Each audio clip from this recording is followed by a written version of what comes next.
I was sitting quietly in the back of courtroom 4B, waiting for the pre-trial hearing to wrap up. The air was thick with tension, like it always is when something doesn't feel quite right. I wasn't in uniform. I never am when I'm assigned to internal monitoring, especially when the case involves sensitive allegations about court misconduct.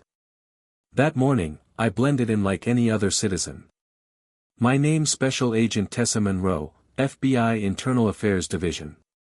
And today was supposed to be just another covert observation assignment. Until he showed up. Officer Darren Knox stormed into the courtroom like he owned the place, mid-hearing, no less, ignoring protocol and bypassing the bailiff completely. His eyes locked on me like a hawk spotting prey. I'd seen his file before.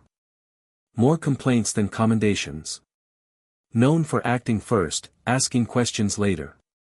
"Ma'am, I need you to come with me," he barked, stepping directly into my personal space. I didn't move. I was trained not to. I calmly replied, "On what grounds?" "You're interfering with a federal case." "Let's go. Now." The judge looked up from his bench, startled. "Officer Knox, this is highly irregular. Who are you detaining?" "This woman. I have reason to believe she's not who she says she is." I watched as the room froze. My credentials were in my jacket pocket, but I didn't reach for them. Not yet. He reached for his cuffs. That was his second mistake. The metallic click of the handcuffs echoed far too loudly in the courtroom. Gasps rippled through the audience benches as Officer Knox grabbed my wrist. He still hadn't identified what law I'd supposedly broken. The judge's gavel slammed once, hard. "Officer Knox, stand down," the judge ordered, rising to his feet. But Knox didn't pause. His grip tightened. "I know what I'm doing, Your Honor. This woman's been here watching trials all week. No ID, no badge. Could be tampering with witnesses for all we know." His voice was loud, commanding, and completely wrong. I tilted my head, keeping calm. "You're making a serious mistake." He scoffed. "That's what they all say." Still, I didn't resist. I wanted the courtroom cameras to catch every second. I wanted it on record. As he pulled my arms behind my back, I slowly turned my head toward the judge. "With all due respect, Your Honor," I said clearly, "I suggest you call Chief Inspector Ray Delgado at FBI HQ, extension 3104. That stopped everything. Knox froze, one cuff halfway around my wrist. "Excuse me?" he asked, suddenly unsure. "You heard me," I replied, my voice steady. "Do it now." The judge gave a sharp nod to the court clerk, who picked up the phone with trembling fingers. Knox's confidence cracked just a little, but not enough. "Not yet." He finished cuffing me and began guiding me toward the exit. Then the phone call connected. And the entire courtroom changed. The clerk held the receiver to her ear, her face draining of color within seconds. "Why yes, sir. She's here." "Yes," she said. "Her name is Agent Monroe." "Understood," she stammered, glancing at me, then at the judge. "He wants to speak to you directly, Your Honor. Right now." The judge stepped down from the bench and took the call with a firm grip, his face a mask of concern. Meanwhile, Officer Knox kept a hand on my arm, though his confidence had clearly wavered. "You're bluffing," he muttered. "You're just trying to intimidate your way out of this." I said nothing. The facts would do the talking. The judge's expression darkened as he listened. A few quiet, "Yes, sir," and "Understood" responses later, he slowly turned to face the courtroom, and his glare locked squarely on Knox. "Uncuff her," the judge ordered sharply. Knox hesitated. "Excuse me." "You heard me," the judge snapped, stepping forward. Immediately. Knox fumbled with the keys, his hands visibly shaking now. The cuffs came off with an awkward clatter. "Judge," I said calmly as I rubbed my wrists, "I'd like to formally state that I was unlawfully detained while conducting a sanctioned federal oversight operation." The courtroom went absolutely silent. Then the judge turned toward Knox again, voice steady but cold. "You just placed hands on a federal agent, officer. And interfered with an active investigation under the jurisdiction of the Department of Justice." Knox's mouth opened, but no words came out. "Sit down," the judge barked. "And wait. I'm calling U.S. Marshals." Knox took a step back, disbelief all over his face. And I stood there, free, calm, and absolutely in control. Officer Knox sank into the nearest bench like someone had knocked the wind out of him. His face had turned a pale, stunned shade of gray. I turned to the judge and handed him my credentials from inside my jacket, FBI gold badge and full identification card, with my clearance level highlighted in bold print. "This oversight assignment was authorized 3 weeks ago," I said. "We've been reviewing procedural irregularities and security breakdowns in multiple courtrooms across the state. This courtroom was flagged." The judge reviewed the documents carefully, then looked up at me. "You should have announced yourself sooner, Agent Monroe." "I was instructed to remain covert to preserve the integrity of our findings," I explained. "We didn't expect someone like him to walk into a courtroom and override a sitting judge mid-hearing." The bailiff, who had remained frozen this entire time, finally cleared his throat. "Your Honor, should I secure Officer Knox's weapon?" The judge nodded grimly. "Yes. Now." Knox didn't protest as the bailiff quietly unstrapped his service pistol and stepped away. Then, right on cue, the side door opened. 2 men in dark suits entered, U.S. Marshals. Both moved with sharp precision, flashing credentials as they approached the bench. "We received the alert," one said. "Special Agent Monroe, are you all right?" "I am," I replied. "And I'd like to file an official statement. Now."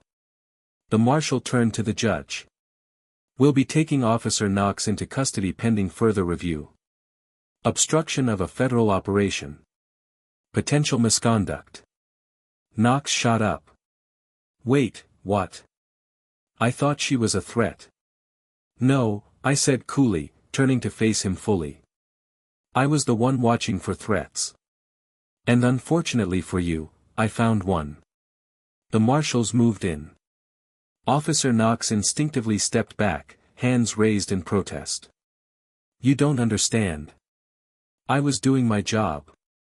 She looked suspicious, watching everything, taking notes, not speaking to anyone. One of the marshals replied calmly, "You don't get to make arrests based on assumptions. Especially not in a federal courtroom. You bypassed protocol, the judge, the bailiff, and you laid hands on a federal agent without verifying identity." Knox looked around the courtroom, as if searching for someone, anyone, to defend him. But no one moved. The silence was suffocating. He pointed at me, desperation rising in his voice. How was I supposed to know? She wasn't wearing a badge. "You didn't ask," I replied simply. "You never asked once." The marshals placed him in cuffs. Irony clinked louder than metal as his own wrists were secured in front of the same people who had just watched him try to arrest me. "Officer Darren Knox," the lead marshal said, "you are being detained pending formal charges. You have the right to remain silent." The rest of the Miranda warning faded into the background as I turned to the judge. "With your permission, I'd like to resume my observation." The judge looked at me, embarrassed, but also respectful now. "Agent Monroe, you have full access to this courtroom. Whatever you need." I nodded once. "Thank you. I'll also need the security footage from today and transcripts of the past 3 hearings. My team will follow up." The courtroom slowly began to exhale as the marshals escorted Knox out through the same door he'd barged in from. Balance had been restored. As the heavy doors closed behind Officer Knox and the marshals, the atmosphere in the courtroom shifted from tense to hushed awe. People were still stunned, whispers broke out in the gallery, murmurs like, "She's FBI," and, "Did you see the judge's face?" I returned to my seat in the back, straightened my jacket, and opened my notebook. Business resumed almost immediately, but not quite as before. Every eye in the room now flicked toward me with caution, curiosity, or quiet respect. The hearing proceeded, motions, objections, rulings, all background noise to me now. I was focused on reviewing patterns, behavior, reactions.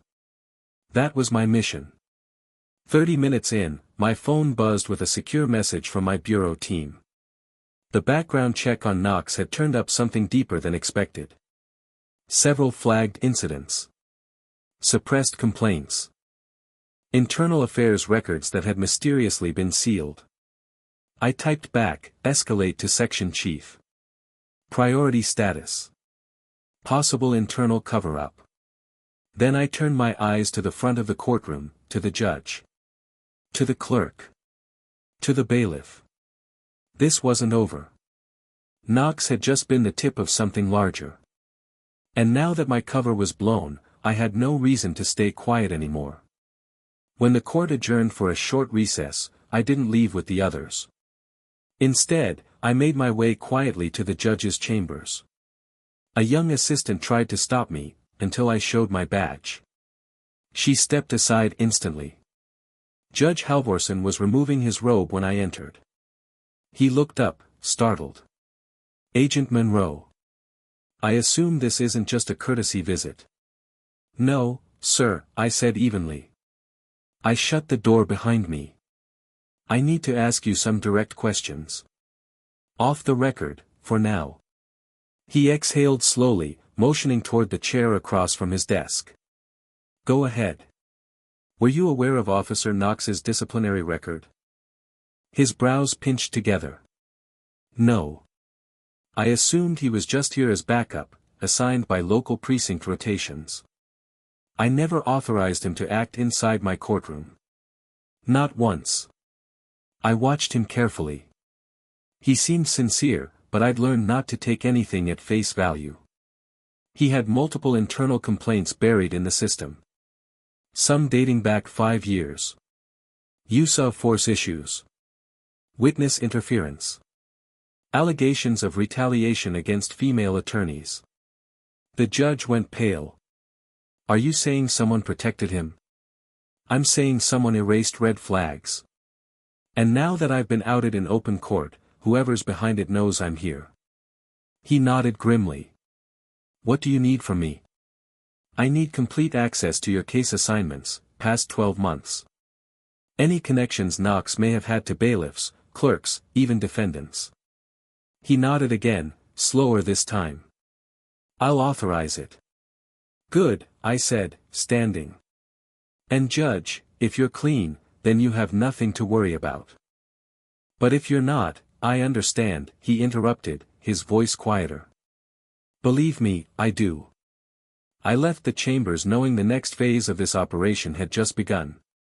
By the time I returned to the field office that evening, my team had already compiled a disturbing cluster of connections. Officer Knox had been assigned, repeatedly, to courthouse security in high-profile cases where key evidence mysteriously went missing, or witnesses failed to appear. And the judge? He wasn't the problem. But his name had come up more than once, always placed on cases involving certain defense attorneys with questionable records. I sat across from Special Agent DeWitt, our lead data analyst, as he displayed the web of names on the screen. "See these?" he said, pointing to a series of dots connected with faint red lines. 3 clerks. 2 bailiffs. 1 courthouse administrator. And Knox sits right in the middle. Every one of them interacted with sealed case witnesses who later backed out. I leaned closer. So he wasn't just reckless. He was a tool. Or a willing participant, DeWitt said. "We still don't know who's giving orders, but someone's been using courthouse staff to manipulate case outcomes." I nodded slowly, piecing it together. And the minute I showed up undercover, Knox was sent to flush me out. That means they knew I was embedded. "Which narrows our leak," he added. Someone inside your assigned courtroom knew your real identity before you were exposed. I stared at the screen. Let's bait them, I said. Quietly. I'll return to the courthouse tomorrow, full clearance this time. Let's see who acts nervous. DeWitt raised an eyebrow. And if someone tries something again? I met his gaze without blinking. Then they'll find out the hard way, I'm not here to observe anymore. The next morning, I walked into courtroom 4B, not as a mystery woman in plain clothes, but as myself. Black blazer, visible FBI credentials clipped to my belt, and a quiet presence that spoke volumes. Everyone noticed. The same clerk who'd taken that call yesterday wouldn't meet my eyes. The bailiff stiffened. And Judge Halvorson? He nodded respectfully. I took my seat in the front row, this time facing the entire courtroom. From behind my folder, I watched reactions. Every movement. Every whisper. Then it happened. The bailiff stepped out briefly, pretending to take a call, exactly at the same time a maintenance worker entered from the side hall with a toolbox. I flagged it immediately. He wasn't part of standard staff rotation. He walked near the judge's bench, a little too casually. I stood and crossed the floor, cutting him off mid-stride. Can I help you? He froze. Electrical issue. Judge called it in. No, he didn't, I replied. Let's see some ID. He hesitated a second too long. I pulled my badge. You've got 10 seconds before marshals are in this room. He bolted. I was faster. Tackled him near the side door and pinned his arm behind his back as gasps filled the room. Judge Halvorson stood. Someone get security, now. Within moments, real security rushed in and disarmed the man. Inside the toolbox, a hidden audio jammer, 2 burner phones, and a USB marked only, "Conf," we had our next lead. I straightened up, looked around at the shocked courtroom, and said firmly, "Operations no longer covert. It's active." Back at headquarters that night, the interrogation room lights cast long shadows over the man who'd posed as a maintenance worker. He wasn't talking, at first. But the evidence spoke for him. The burner phones were loaded with encrypted messages traced to a former paralegal from the district attorney's office, someone with deep ties to multiple cases Knox had assisted on. That paralegal, now under investigation, had been running a network of insiders, swapping court schedules, stalling evidence, and pressuring witnesses through intimidation tactics. Officer Knox. He wasn't the mastermind, just a willing tool. But the charges stacked high: obstruction, unlawful detention of a federal agent, conspiracy. And the man we caught today? His prints matched those from a break-in at a DOJ satellite office 2 months ago. He'd been embedded, waiting for orders. The fallout spread quickly. Judges across the district were reviewed. 2 clerks resigned. A bailiff vanished before questioning. In the following weeks, courtroom 4B was shut down temporarily for internal audit. As for me, I submitted my final report with one line bolded at the top: the integrity of justice depends not just on who we prosecute, but who we allow to stand beside the bench. On my last day of the assignment, Judge Halvorson met me at the courthouse steps. "You never blinked," he said, offering a handshake. They didn't know who they were messing with. I shook his hand, expression calm. They rarely do. Then I walked away, quiet, unassuming, just another woman in a black blazer. But this time, everyone knew exactly who I was.